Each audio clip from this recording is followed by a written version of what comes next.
தீண்டல், அதாவது பிறப்பு இறப்பு தீண்டல் ஏற்பட்டுடுத்துன்னா சிராத்தம், அமாவாசை, தர்ப்பணம் முதலான காரியங்கள்லாம் எதுவுமே நாம் செய்யறதில்லை. தீண்டல்னால அதெல்லாம் தடைப்பட்டுடும். ஆனால் உபராக புண்ணிய காலம்னு சொல்லக்கூடிய கிரகண காலம் ஆரம்பித்ததுலேருந்து முடிகிற வரைக்கும் எந்த விதமான தீண்டலும் தற்கால சுத்திங்கிற நியமப்படி எந்த தீண்டலும் நம்மளை அண்டாது.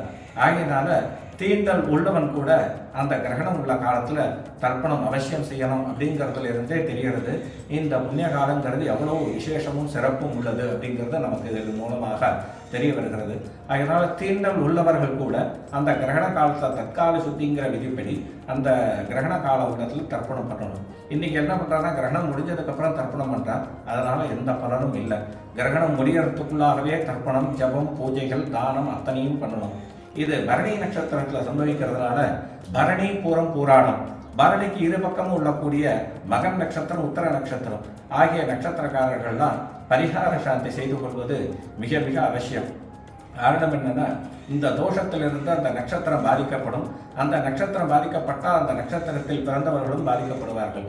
ஆகையினால இந்த கிரகண புண்ணிய காலத்தில் விடாத அளவு, முடிந்த அளவுக்கு, அதாவது யாருக்கு என்னென்ன மந்திரங்கள் உபதேசம் செய்யப்பட்டுள்ளதோ அந்த மந்திரங்களை ஜபம் செய்ய வேண்டும். வேத மந்திரத்தையும் ஜபம் பண்ணலாம், ருத்ர ஜபத்தையும் பண்ணலாம். எது பண்ணினாலும் சரி, ஒரு ஜபங்கிறது 1000 மடங்கு பலனாக நமக்கு வந்து சேரும்.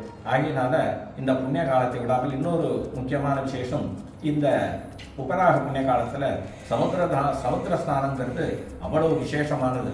1000 புண்ணிய தீர்த்தங்களில் ஸ்நானம் பண்ண பலனை அந்த சமுத்திர ஸ்நானத்தை கொடுக்குமா. அதனால் முடிந்தவர்கள் சமுத்திர ஸ்நானம் செய்யலாம். விடாமல் ஜபங்கள், தபங்கள், தானங்கள் அத்தனையும் செய்யலாம். அதே அடுத்ததாக ஆலயங்கள்னா இன்னைக்கு சாத்துறதும் ஒரு வழக்கத்தை கொண்டு வந்திருக்கார்.